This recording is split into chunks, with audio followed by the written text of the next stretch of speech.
नमस्कार दोस्तों, हमारे YouTube चैनल बुक्स प्ले में आपका स्वागत है। आज हम बात करने वाले हैं जेफ केलर द्वारा लिखी बुक एटीट्यूड इज एवरीथिंग की। दोस्तों, जिंदगी, व्यवसाय या किसी कार्य में सफल होने के लिए हमारे पास एटीट्यूड का होना बेहद जरूरी है। जीवन में अगर एटीट्यूड है तो आप हर काम को करने में एक अजीब सा अपनापन और जुनून दिखाते हैं। एटीट्यूड का मतलब होता है आपके दुनिया को देखने का नजरिया। हमारे इस वीडियो में आपको इसी एटीट्यूड के बारे में लिखी बुक एटीट्यूड इज एवरीथिंग के 12 अध्याय को विस्तार से समझेंगे, जिसके बाद यह साबित हो जाएगा कि समाज में, संबंधों में, व्यवसाय में या जीवन के किसी भी क्षेत्र में एटीट्यूड का होना बहुत जरूरी है। दोस्तों, यह इकलौता पुस्तक है जो एक आम आदमी के जीवन में एटीट्यूड के महत्व पर प्रकाश डालती है। दोस्तों, क्या आपको भी काम को टालने की आदत है? क्या आप थके हुए, निराश और असहाय महसूस करते हैं? क्या आप डिप्रेस और दुखी फील करते हैं? क्या आप जीवन में हार मान चुके हैं और अपने सपनों को छोड़ चुके हैं? तो आज का हमारा यह वीडियो आपके लिए है। इस वीडियो में हम जानेंगे कि कैसे एक सफल और खुशहाल जीवन की शुरुआत आपके एटीट्यूड से होती है और आप कभी भी अपने एटीट्यूड को नियंत्रित कर सकते हैं और उसे बदल भी सकते हैं, चाहे आपका एटीट्यूड पॉजिटिव हो या नेगेटिव।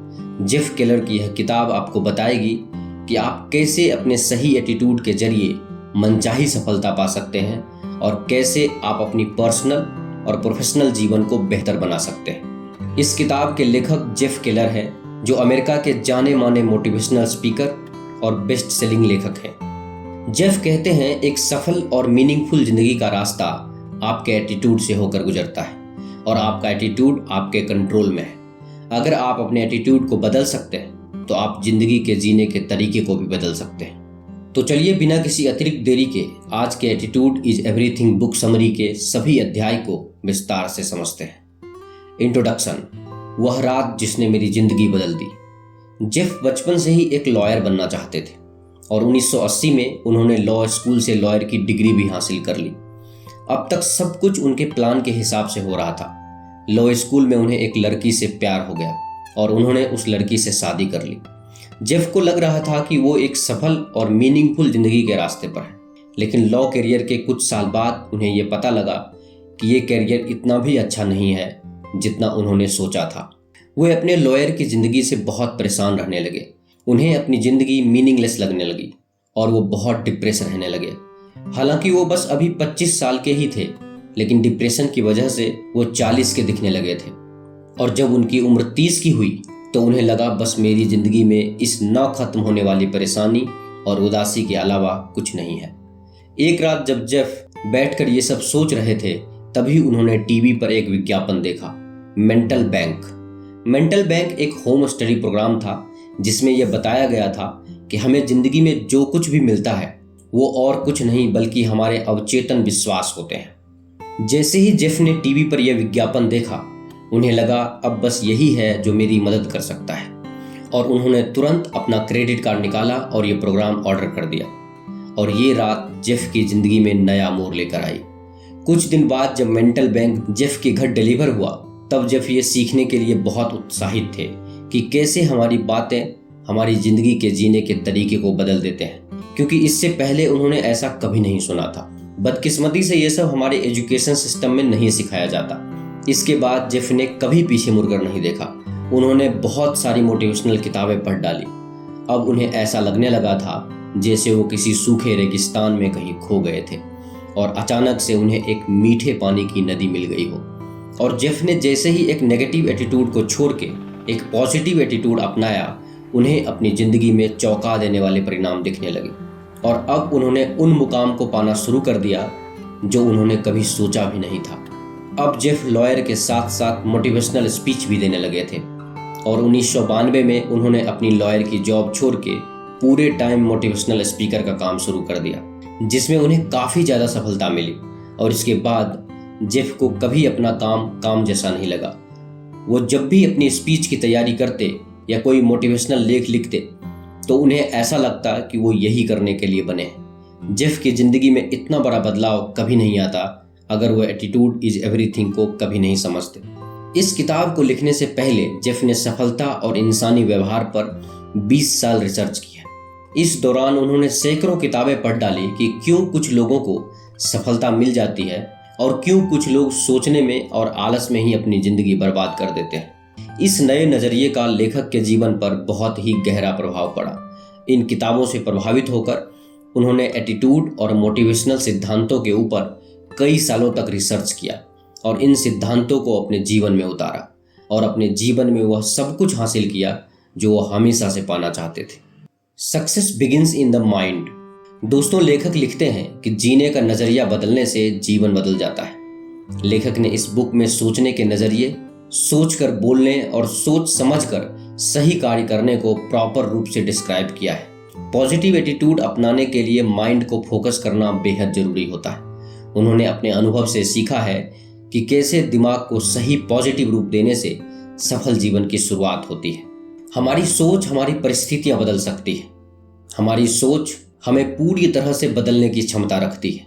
अच्छा बुरा सब हमारी सोच पर ही निर्भर करता है। चेहरे की मुस्कान हमारे लिए जीवन में एक सुकून का रास्ता बनाती है। दोस्तों, जीवन डर कर नहीं, कोशिश करके और अपनी बुद्धिमानी से नजरिए के सही रूप को अपनाकर जीना चाहिए।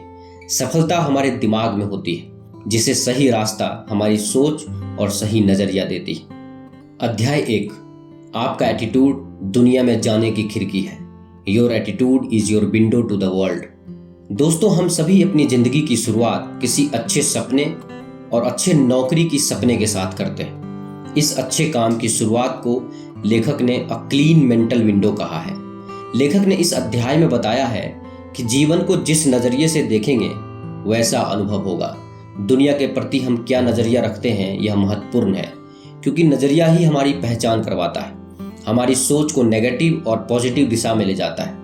हम कर सकते हैं पॉजिटिव अप्रोच देता है, जबकि हम नहीं कर सकते ये नेगेटिव अप्रोच देता है। अगर नजरिया ही नेगेटिव होगा तो फिर शुरुआत कैसे पॉजिटिव की जा सकती है। अतः जीवन को पॉजिटिव नजरिया दें। जैसा हम दुनिया को देखना और समझना चाहते हैं उस रूप में अपने नजरिए को सही तरीके से डेवलप करें। नजरिया ही हमारी देखने और सोचने की क्षमता से जुड़ा है। पॉजिटिव नजरिया को अपनाकर जैसा चाहते हैं वैसी दुनिया दिखेगी। दोस्तों, जीवन में आप किस प्रकार से नया कर सकते हैं उसके बारे में आप एक बच्चे से सीख सकते हैं। एक बच्चा जब चलना सीखता है तो वो गिरता है, फिर रोता है, उसके बाद फिर उठ खड़ा होता है और फिर चलना सीखता है। वो बच्चा भी खुद के लिए हमेशा नया करता है। और अब मैं बताता हूं कि एक बच्चा जब भी चलना सीखता है और वो गिर जाता है तब वो क्या नहीं करता है। वो कारपेट या जमीन को दोष नहीं देता। वो अपने माँ बाप की ओर उंगली नहीं उठाता कि उन्होंने उसे गलत रास्ता दिखाया है। वो बच्चा हार नहीं मानता, वो मुस्कुराता है और फिर से खड़ा हो जाता है। और वो तब तक ऐसा करता रहता है जब तक वो चलना ना सीख जाए। जब यही बच्चा बड़ा होता है तो वो घर की बंदिशों से बाहर निकलता है, नए नए दोस्त बनाता है। एक बार वो उससे घबराता है, परंतु फिर खुद को संभाल कर आगे की ओर बढ़ चलता है। उसकी मेंटल विंडो बिल्कुल साफ होती है। उसे लगता है जैसे कुछ भी नामुमकिन नहीं। लेकिन जैसा हम सभी जानते हैं, एक ऐसा टाइम भी आता है जब जिंदगी हम पर गंदगी डालना शुरू कर देती है। हमारी मेंटल विंडो गंदी होने लगती है। जब हमें स्कूल में कम नंबर लाने की वजह से डांटा जाता है, हमारी मेंटल विंडो गंदी होने लगती है। जब हमें एक दूसरे से कंपेयर किया जाता है, जब हमें रोक टोक और गुस्से का सामना करना पड़ता है, तब हमारी मेंटल विंडो गंदी होने लगती है। और इन सब की वजह से हम अपना खुद पे विश्वास और पॉजिटिव एटीट्यूड कहीं खो देते हैं। अगर आप अपनी मेंटल विंडो क्लीन नहीं करेंगे तो ऐसे कई कारण हैं कि आप अपनी जिंदगी नेगेटिविटी और निराशा में गुजार देंगे और इसकी वजह से आप अपनी जिंदगी कभी खुल के नहीं जी पाएंगे। लेकिन जेफ का कहना है कि आपके पास हमेशा एक रास्ता होता है। आपके पास जिंदगी जीने के 2 रास्ते होते हैं, पॉजिटिव एटीट्यूड और नेगेटिव एटीट्यूड। या तो आपके पास जो नहीं है उसी को सोच के पूरी जिंदगी रोइए, या एक पॉजिटिव एटीट्यूड रख के आज आपके पास जो नहीं है उसे पाने के लिए काम करिए। इससे आपको वो सब मिलेगा जो आप चाहते हैं। आपका एटीट्यूड एक मेंटल फिल्टर की तरह काम करता है, जिसकी मदद से आप इस जीवन और दुनिया को अनुभव करते हैं। कुछ लोग पॉजिटिव नजरिए से दुनिया को देखते हैं तो वहीं कुछ लोग नेगेटिव नजरिए से दुनिया को देखते हैं। पॉजिटिव एटीट्यूड वाले लोग ऐसा सोचते हैं कि हाँ, मैं यह काम कर सकता हूँ वहीं नेगेटिव एटीट्यूड वाले लोग सोचते हैं कि नहीं, मैं यह काम नहीं कर सकता। लेखक मार्क और हेनरी नाम के दो लोगों की कहानी के जरिए हमें पॉजिटिव और नेगेटिव एटीट्यूड का उदाहरण देते हैं। मार्क लंच टाइम में एक रेस्टोरेंट में जाता है और उसके कुछ मिनट बाद हेनरी भी उसी रेस्टोरेंट में जाता है। दोनों एक ही टेबल पर बैठते हैं। वेटर एक ही समय पर मार्क और हेनरी का ऑर्डर लेता है और एक ही साथ उन दोनों को खाना भी सर्व करता है। दोनों लोगों ने अपने खाने के लिए एक समान ही इंतजार किया, लेकिन मार्क ने अपना लंच बहुत एंजॉय किया और वह खुशी खुशी अपने काम पर लौट गया। वहीं हेनरी अपने नेगेटिव एटीट्यूड के चलते खाना मिलने में देरी होने के कारण बहुत नाराज और परेशान था। मैं जानता हूं आप सोच रहे होंगे कि यह सब कहना बहुत आसान है, करना नहीं। तो चलिए मैं आपको एक छोटी सी कहानी बताता हूं। ये कहानी है डॉक्टर विक्टर फ्रैंकल की, जिन्होंने इस दुनिया में ही नर्क देखा। हिटलर की सरकार ने यहूदियों पर काफी जुल्म ढाए और जुल्म भी ऐसे हम और आप सोच भी नहीं सकते।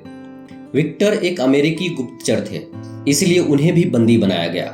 सिर्फ एक बहन को छोड़ के उनका पूरा परिवार, माँ, बाप, भाई, बहन, उनकी पत्नी इस दौरान मारे गए। क्या ऐसे हालात में कोई इंसान अपना एटीट्यूड कंट्रोल कर सकता है? अगर आप ये सवाल डॉक्टर विक्टर फ्रैंकल से पूछते तो वो कहते हाँ जी। उन्होंने हिटलर की सरकार में अपनी जिंदगी ही नहीं जी, बल्कि लाखों लोगों को अपनी किताब मैन सर्च फॉर मीनिंग से प्रेरित भी किया। अब अगर डॉक्टर विक्टर जैसे लोग ऐसे हालात में भी एक पॉजिटिव एटीट्यूड रखें और लाखों लोगों को प्रेरित कर सकते हैं, तो फिर इसके आगे हमारी और आपकी समस्या क्या है? इसीलिए इस किताब के लेखक कहते हैं एटीट्यूड इज एवरीथिंग, मतलब दुनिया को देखने का आपका नजरिया अलग होना चाहिए, एक पॉजिटिव एटीट्यूड के साथ। दोस्तों, ये वीडियो का फर्स्ट पार्ट है। इस वीडियो के अगले पार्ट का लिंक नीचे डिस्क्रिप्शन में दे दिया हूँ। इस वीडियो को देखने के बाद आप बाकी पार्ट्स को जरूर देखें। दोस्तों, आप देख रहे हैं जेफ केलर द्वारा लिखी बुक एटीट्यूड इज एवरीथिंग की समरी। यह समरी आपको कैसी लगी? कृपया हमें नीचे कमेंट बॉक्स में कमेंट करके ज़रूर बताएं। अगर आपको यह समरी अच्छा लगा हो तो इसे अपने फ्रेंड्स और फैमिली के साथ अवश्य शेयर करें और हमारे लेटेस्ट वीडियो को देखने के लिए हमारे YouTube चैनल बुक्स प्ले को सब्सक्राइब करें। धन्यवाद।